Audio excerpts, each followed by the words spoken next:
Je m'appelle Isabelle Landriot, j'ai 48 ans et je suis responsable déléguée à l'association École de la mer.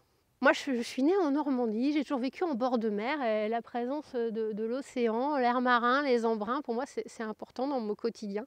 Et c'est pour ça que j'aime ce métier aussi, parce que je ne suis pas 35 heures par semaine dans un bureau. J'ai la chance de pouvoir venir au contact de la nature et c'est important pour moi.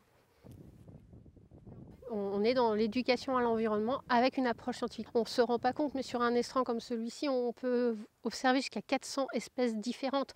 Alors vu comme ça ne paraît pas évident, mais quand on prend le temps de regarder, de chercher, et quand on sait où chercher, puisque les chercheurs nous ont expliqué comment vivaient ces espèces, bah, du coup on découvre plein de choses et ça nous permet de raconter aux gens comment ces espèces vivent et comment elles peuvent aussi être perturbées par nos activités humaines sans qu'on s'en rende compte. Dans les flaques vont se concentrer toutes les espèces qui ne supportent pas bien d'être en dehors de l'eau. Du coup, elles vont rester dans des flaques où il va rester un peu d'eau de mer pendant toute la marée basse.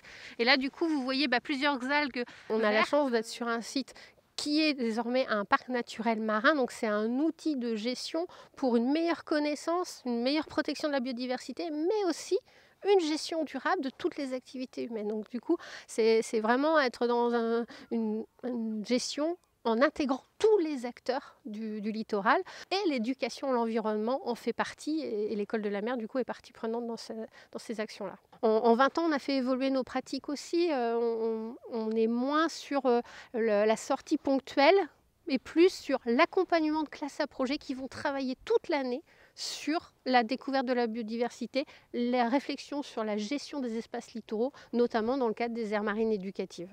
En 20 ans d'activité, on a des raisons d'espérer, parce qu'en fait, on constate que sur les interpellations des participants à nos sorties nature comme aujourd'hui, avant, ils étaient beaucoup dans l'accusation d'acteurs. C'est la faute des professionnels, c'est la faute des politiciens, c'est la faute d'eux, on ne savait pas trop qui.